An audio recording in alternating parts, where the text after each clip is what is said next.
There's not an education system.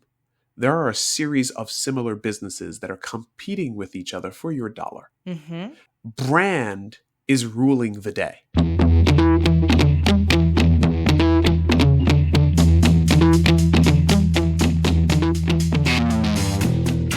Hey everyone, welcome back.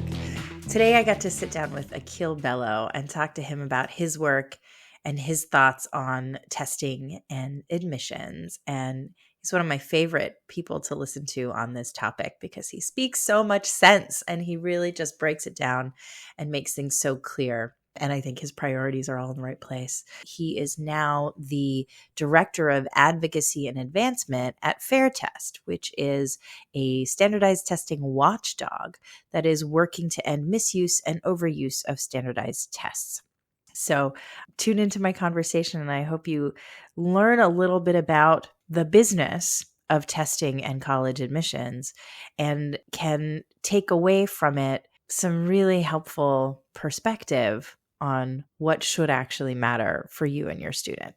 Akil, thank you so much for joining us today. So I was hoping we could start with just kind of your story and everything, I guess, in short form, leading up to your role now at FairTest. Oh, thanks for having me. And let's see, my story leading up to FairTest. Okay, so we're going to skip the first 20 odd years. Okay. And say that my career basically had three phases. Okay. The first phase was Princeton Review. I worked as everything you could possibly do without taking a full-time job at Princeton Review. Tutor, proctor, teacher, trainer of teachers, some development work on writing materials, all of that sort of good stuff. Did that for about 13 years and then decided that I wanted to explore having a greater impact than working individually with students. So I launched my own company, which was totally smart to launch a company after just being a tutor and having no understanding of how businesses run. So I launched my own company and worked with schools and nonprofits to help provide test prep courses and programming and admissions advice and things like that, and did that for 11 years. And then I sold that company and went back to Princeton Review, but started getting into more of testing and admissions policy. Working more broadly to try to impact the systems of the use of admissions tests and the processes of admitting students to educational opportunities. Was at Princeton Review for another short stint and then moved over to FairTest, which is currently where I am.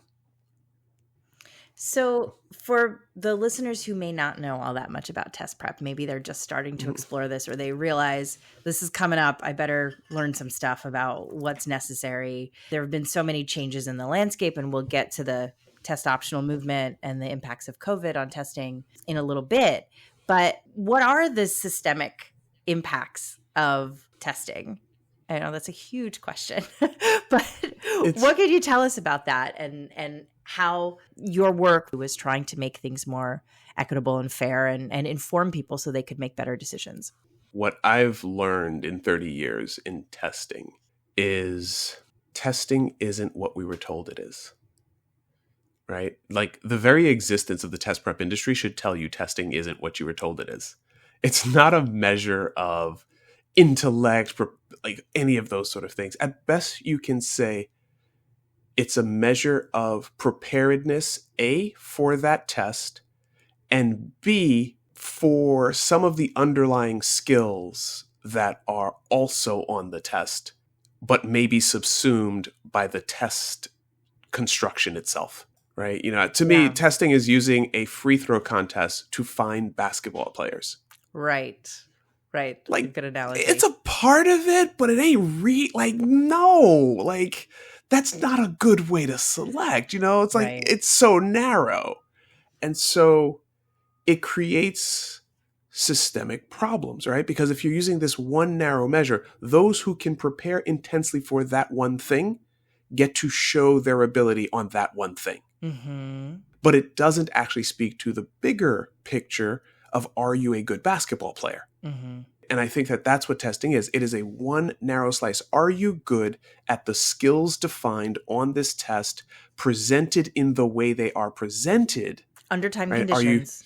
under time conditions? Right. So can you handle the pressure? Do you have the savvy to skip around? Like, can you process all the testing things to allow your knowledge and ability on the specific narrow set of things they test to shine through?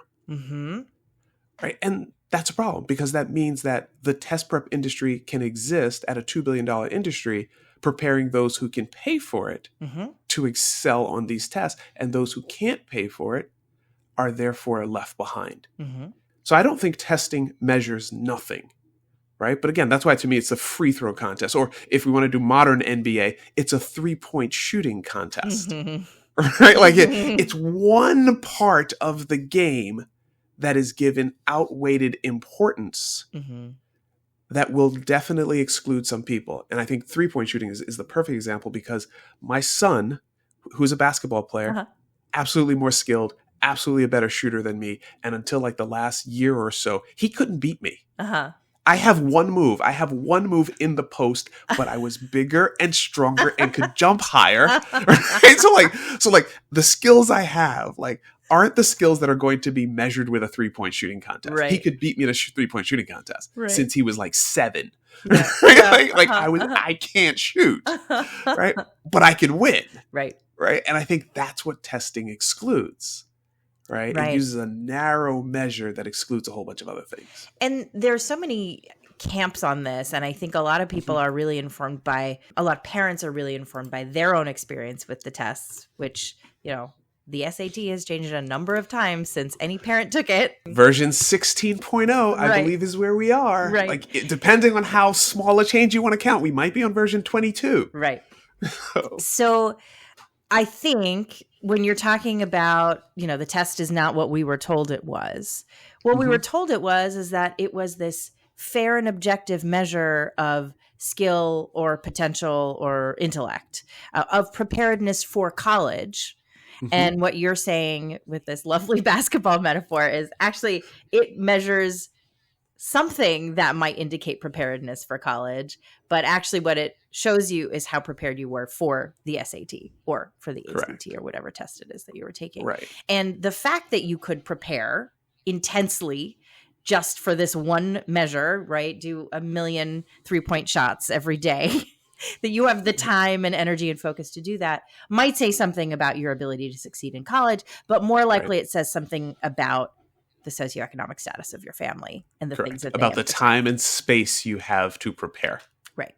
Right. If you have a part-time job after work because your family needs the money, you don't have time to do SAT prep. You don't have time to spend that money on SAT prep or to use free resources that they try to convince us are equivalent to an actual teacher working with you. Right. So there are a lot of people who argue in favor of some kind of standardized measure for all students applying to college because, number one, they say, well, we need some sort of standardized tool. Every school grades a little bit differently. Every class is taught a little bit differently. Nothing is standardized in our education system. So we need this standardized measure, point one. And the other thing they say, and I take issue with both of these, and I know you will as well, and I want to talk about why. The second thing they say is, well, it can help us find the diamond in the rough. Right? The brilliant kid who is in an under-resourced school district who takes the SAT and does amazingly on it. That kid needs to be found, right? That kid needs to be given all the scholarships and brought to, you know, the elite institutions that will allow them to thrive. So what are your responses to those kind of 2 points? There's so many things there. Let's see if I can narrow it down to a few of them. One is the objective argument. America hangs its hat on states' rights, right? On not having a uniform education system. So we hang our hat on every school system teaching what they want, maybe not teaching the same thing, no uniform curriculum. There was a big pushback against Common Core.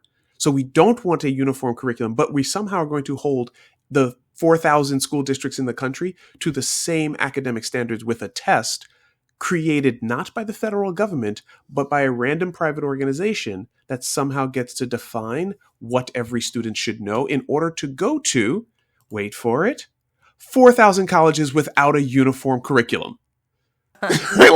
Like none of that actually makes sense, right? Like we don't want uniform high schools. We don't want uniform colleges. But we want a uniform test to tell us whether the students who came from diverse set of high schools heading to a diverse set of colleges all know exactly the same things and have the exact same set of skills. Like that just doesn't make any sense to me. That seems counterintuitive, right? I would also offer that the test isn't objective and fair and all of those words they use. It might be consistent. That may be the best word to describe the test. It does consistently test the things it tells you it's going to test. Well, I think some people would argue with consistent too. I mean, given the changes in the SAT, right? Consistency maybe across a month or two of testing. Consistent within versions, and it's also consistent within a range, right? And I find that there's all of these things, and that's one of the big problems I have with the test is the misuse of testing. You know, there are things like standard error of measure. Like I'm sure you've looked at it, but 53 of 58 math questions, right? Depending on the test form you have, that may give you a 90-point difference in score, depending on the test form you get. So don't try to tell me there's a meaningful difference between a 690 and a 680. When it could just mean a different test form. But the kid who's prepared to answer 53 questions right, because that's what they always did in practice, now that 53 questions right gives them 90 points lower? Like, that's not fair and objective and consistent and all those things. Right. Right? Like, now if they'd scored it on a 1 to 5 scale and said, hey, the test, like they do APs, I have much less problem with that. Because it doesn't have the implicit distinctions between these small changes. 1 out of 200 questions is not a meaningful difference between one student and another. Right. Right. So the first point is the lack of objectivity of the test. The second point of the diamond in the rough is just not true. It's never been true. Every demographic you want to look at shows that the people who benefit from the test are wealthy, white, male, children of college-educated parents. So that's who it's discovering. Those are the students who, from College Board and ACT research, and if you want to look for it, it's their discrepant studies, shows you that I believe the College Board number is like 16.8% of students have a higher test score than their GPA would indicate they should have. So those are, so test dominant kids, let's call them. Those are like the percentages when you break them down. It's a much larger percentage of children whose parents were college educated, children who were white, children who were male. So who's getting discovered by the test? Yeah. Right. The people who can do test prep. Yeah. And so it's not finding the diamonds in the rough. It's actually, and when you flip that and say who's hurt by the test, whose test scores are lower than their GPA, poor kids, first gen kids, Black students, like all the people who score lower are actually hurt by the test. Now, sure, there's always one who will shine. And that's what somehow magically, through no machinations of the testing agency, ends up in the New York Times op-ed. It's always bizarre. Yeah. So that brings us to test optional, which is not a new thing. It's been around since the 80s. No, since the 60s. 1968. Okay. Bowdoin College was the first one to introduce an official formal policy to allow students to apply without test. Well, thank you for educating me. I thought it was in the 80s. Yep. So it's been around for a long time. It was, I feel like, accelerating quite a bit. Even before the pandemic, there were more and more colleges saying, we're moving away from tests. We're either going test flexible, right? It doesn't have to be an SAT or an ACT. It could be some combination of AP tests or IB scores or whatever. Or we're doing test optional where you can send us the test or you don't have to. Or we're test blind, meaning we don't want your test scores no matter what they are. And the arguments for moving in that direction, I heard two main ones. One was this will make college a little more accessible to people, right? We're removing this barrier. We want applications from people who might not want to take this test, might not do well on this test, so we want to see them anyway. And then the other argument was the test scores don't offer better prediction for success in college than GPA alone. It might have been a marginal difference, but it was not significant. What are your thoughts on those two reasons? And did I miss any reasons why people adopted test optional? And I think that no place adopts test optional for one reason, right? It's usually a combination of factors. One tends to get talked about, but it's almost always a combination of factors. One is the marginal benefit of testing, right? You're absolutely right. Depending on what study you look at, depending on what type of institution you look at, GPA, high school GPA or high school curriculum, right? It's usually high school GPA they look at, will predict success or predict first year GPA, let's say, at something like 63% rate or something like that. You add testing to that, you get somewhere between 2 percentage points and maybe 8 percentage point bump. So taking you from 63, let's say, to 68. So the questions that you have to ask yourself as an institution that's requiring the test is it worth it? Right?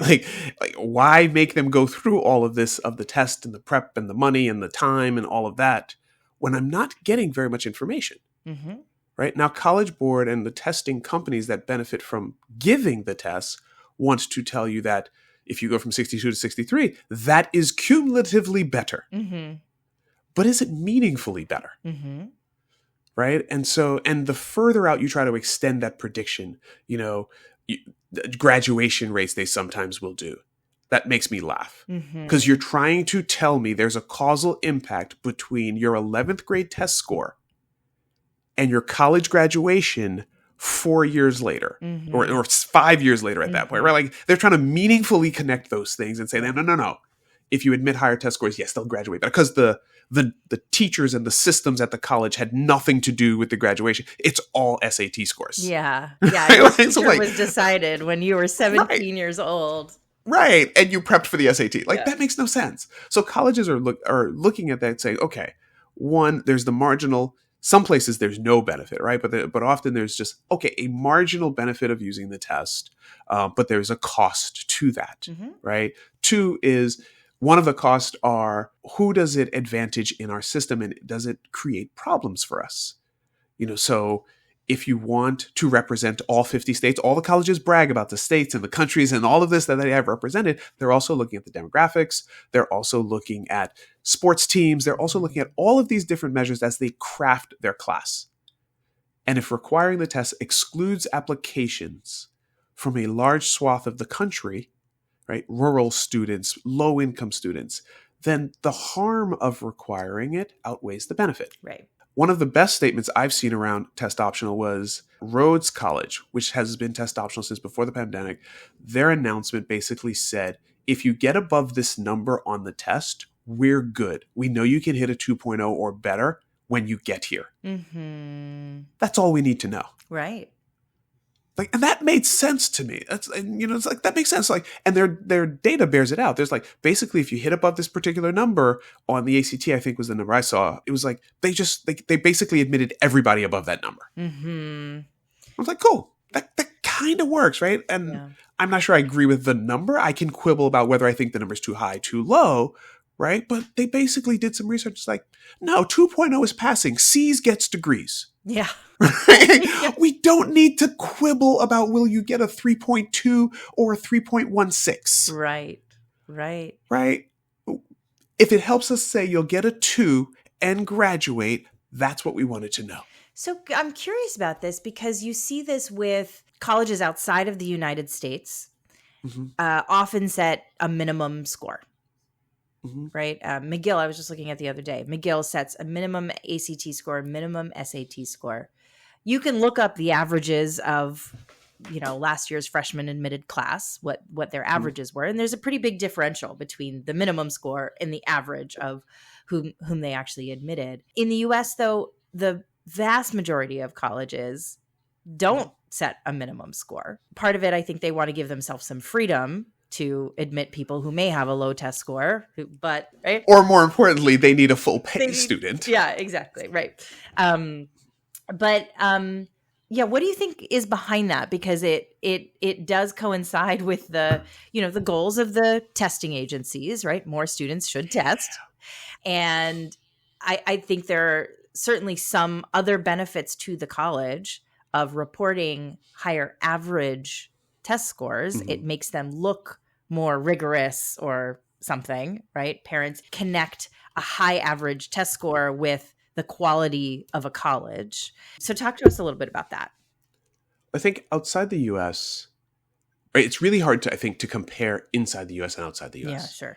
Outside the US, you generally have uniform education systems with standardized curriculums, right? Like nationally. Yep. So a standardized test actually kind of makes sense because you had a standardized curriculum coming in, right? So there's that to begin with. Also, the higher ed tends to be more flat outside of the US, that you, like in Canada, you're talking about McGill, right? I don't think there is the good school. There isn't the Ivy League, the schools that you go to the regional college, you learn what you need to learn, you go get a job, right? I think that the reputational differences between colleges are flatter, right? Outside the US right now. And I'm going to say that with an asterisk because I am not an international education expert, right? But largely speaking, my perception is they're flatter. Therefore, a minimum kind of makes more sense, right? Therefore, there's not as much shenanigans and gamesmanship around, I need to show higher numbers, we don't care how meaningful they are, than my competitor. There isn't really that competition between universities, international, that I think we see here, right? The third thing I would say is I would imagine that most international places are largely using tests like the SAT for international students because they have more knowledge of their local students. So it gives them some way to just have minimum understanding of what's coming in. It's the arguments that they make locally, but I think that are more relevant internationally. Okay. Like for someone to say, I don't know what high school X in the United States in my own state, I don't trust their GPA or their curriculum, I only trust the SAT. It's just weird. It's like, you could go and find out. You can call them. Y'all speak the same language of English. like it's not hard. Yeah. For Canada to say, I don't really know what's going on in Mexico, totally makes sense. Yeah. Much harder to gain information and understanding, especially when you have to translate it to a different language. Sure, yeah. Right? But I think, so in the US, there's all of these contradictory factors, rankings, credit ratings that feed from test scores, that use test in ways that are not what the test is designed for. And that contributes to essentially the grade grubbing that happens around testing. It also, I also think the testing agencies might have, and I need to dig into that history. I believe there was a thing where they used to say, don't use cutoffs. Oh, like they had research and they were advising institutions not to use cutoff scores. Well, actually, I know that there's a document published by the testing agents, like psychometricians, when they create a test, they put out parameters for how you should use scores. Yeah, sure. Cutoffs are one of the things on that list that says cutoffs are just bad use of test scores. Psychometricians and people who develop tests will tell you this. So it makes sense that in the US, where researchers who made the test are closer to those who are using the test and get to say, don't do this, don't do that. Internationally, they probably have less control and less contact. Yeah. And so maybe that's what's going on there. Yeah, that's interesting. Well, you brought up something that I want to dig into as well, this competition among universities. I mean, I think in America, we are so obsessed with hierarchies and being the best and going to the best. One of the things I've gotten really interested in lately is how we as citizens, as consumers, are actually the product of many businesses. And I think the same holds true for the SAT and the ACT. I mean, they're selling student data to colleges, not the test scores. The students are paying for the test scores, but they are selling, that demographic information to colleges so colleges can recruit certain types of students. And colleges are also using their students as marketing tools and ways to compete with other universities for that top spot in the U.S. News rankings. Because how did those come to just rule our educational system? It's just mind-blowing to me. There have been some really great pieces written on how flawed those rankings are and they have been out in the world for many years now. And still, I hear people saying, well, we need to go to a top 20 ranked school. And when I ask them, what does that mean? Their answer is just US News rankings. It's not relative to what their student actually wants to study or what kind of learning environment they are looking for. So I feel like in a lot of ways, we willfully pretend that we live in a meritocracy and that we care about all of these nuances of fit and outcomes and things like that. But I think when you step back a little bit, pull back that curtain, the real story is very different and honestly very sad to me. I just keep thinking of Childish Gambino and This Is America, right? Like that's what should be playing in the background. This is America, because the notion of individualism permeates so much. It's individualism, it's capitalism, it's all of these things that are being wrapped up in education. There's not an education system. There are a series of similar businesses that are competing with each other for your dollar. Brand is ruling the day. And I think that that's in essence what's going on. Like US News didn't create the problem, they capitalized on the problem. Yes. US News capitalized on the fact that most people only know about colleges because of brand. And if they can put a number to that brand and rank them in order, they can sell more magazines. Right. If they can control that number. Yeah. Right. So they quantified a system by which they arbitrarily assigned numbers to colleges that essentially confirmed that the oldest and richest are the best. Yeah. Right. Or you know, it quantified that belief, which again enters that sort of cyclical spiral of, you know, you want to be the best, so you want to have the highest test scores so that you have the highest rankings, and then we're going to rank on the basis of who has the highest test scores and who has the best reputation historically. The first US News ranking was entirely a survey of reputation. They sent out letters to college presidents saying, hey, tell me about all the colleges around the country. Which one do you think is best? Now, what does some president of a college in Alabama know about any school? Right. Knows the ones that they've heard of. I've heard Harvard is good. Let's give it a good ranking. Right. My institution, of course, is awesome. I'm the president. Right? So you get this. So, and then they crunch those numbers and they pretend it's an objective thing because it's numeric, therefore objective. They're numbers, yeah. Right. And so so there's this weird cycle, and then 4 or 5 years down the road, colleges, the rankings exist, the rankings are popular, colleges start to play towards the rankings. And they create the metrics, they design their class splits so that when US News looks at teacher to student ratio, they're going to make sure that their numbers show up nicely in those rankings. Every time you get the alumni survey that says, please donate by this date, right? Pay attention to how often that says, please donate, I don't care if it's $1, because it helps our rankings. Right? Alumni giving is 3% of the US News rankings because that impacts how well I learn. Totally. Right. Yeah. So there's all of these bizarre things that are essentially about capitalism.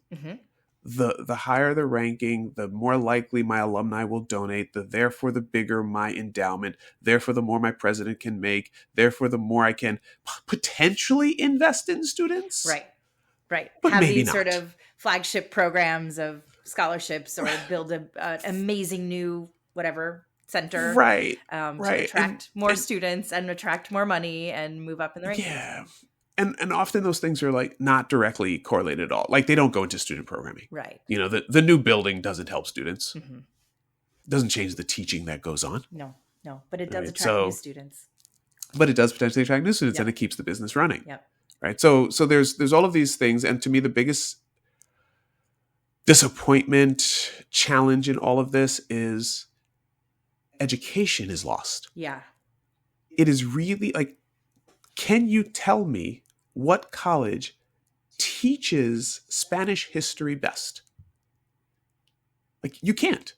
There's literally no way to find out which college has the most thoughtful, knowledgeable, current instructors of the English language. You can find out who has the most, who pays their faculty in English the most. Right. Or who has the most publications, but also that Right. indicates a whole lot of other things. Right. Right. So we have all these proxies for education because we're avoiding actually looking at the education. Yeah. So, we're coming to time. I know I could talk to you about this for hours and hours and hours. But I want to try to leave our listeners with some practical advice about how to open your own eyes about what's really happening with testing and college admissions, and how not to let your child get chewed up by the system. Because I think so much of the pressure that high schoolers are feeling is around, how do I get into the college that mom and dad think is so important for me to go to? So I think my best advice is to kill the notion of a dream school. No child should dream about more school. Right. Ultimately, what I would say to people is break away from brand. Right. And I know that's really hard in America to say. Right. Yeah. But like, break away from brand. I buy Old Navy clothing. I think it's really good quality and it's a good price for me. Like, and I look at colleges the same way. I want to find good quality, good price, because I don't need someone to see, I don't know, like Off-White, which I just learned about. I don't need somebody to see that brand on my clothing to feel good about myself. Right? I need to find clothing that does the job of keeping me warm in the winter. Right? And that's what I'm looking for. And if you can break away from brand in higher education and look for institutions that will accomplish your goals in going to college. If your goal in going to college is to learn, then you're trying to explore education and you're trying to find who offers education in the field I want to get into. Right? If your goal in going to college is to get a job at a particular organization, then it would totally make sense to work back from that organization and see where they recruit. Right. So I think define your values, break away from brand, and stop reading the New York Times. Right. The New York Times, like, I did an analysis of their higher ed reporter, and I think there were 7 colleges of the 4,000 in the country that were mentioned. Wow. In the last 3 years. So you have to like get out of these places that are super hyper focused. Yeah. Get out of the bubble of your friends, get out of the bubble of the water cooler talk, right? Like, start your searches. I mean, even the online searches are biased somewhat, but you want to try to find objective measures of what you value, right? If you're looking for career opportunities in that, or you're looking for, small class size, location, like you define those other things and try to break away from the brand. Yeah. Like when you get a list of college, go past the brand names you learn, and explore the ones you don't know. And that will take down, hopefully, the temperature of, I have to go here or I'm not a success. Right. And I think that's what you have to be able to do, is get your child away from the belief that, get them away from environments that encourage the belief that only this place or 3 can lead to success. The vast majority of professors at the highly rejective colleges did not go to those highly rejective colleges. The vast majority of CEOs did not go to those highly rejective colleges. I believe it's Bob Iger of Disney who went to Denison. And most people haven't heard of Denison. Right. So I think we have to break away from brand, find your values, and let those guide your search process rather than brand and reputation and your friends and US News and all of that nonsense. Right. That's so valuable. I mean, I was actually just talking to one of my colleagues on the podcast who was saying college is a tool. College is a tool to help you get to where you want to go. College is not where you want to go. College is going to help you get where you want to go. Yes. Right. And it's fascinating to me. People are like, well, I was going to this college. I wanted to go to that college. I got rejected from here. I went over there and it was the best experience of my life. Right. There is a really good chance that like 90, and I'm making up the number, but I'm going to bet you something like 98% of kids, wherever they end up, they go, that was the best experience of my life. Yeah. It's like, because you'll make the experience when you get there. Right. You'll find, as long as you have reasonable choices, you will find a cohort of people who you can enjoy spending time with while you're working towards this degree and moving into becoming an adult in the workforce. Right. College is a interesting, fun transition period. It is not the be all end all of life. Right. Well, I think that's a great place to leave it. Thank you, Akil, for sharing your wisdom and spending some time with me. This was really fun and enlightening as well. So thank you. Oh, great talking to you. There you have it, folks. Learn more about Akil and his work at fairtest.org or his LinkedIn page. Thanks for joining us. Hope to see you next time on Don't Force It.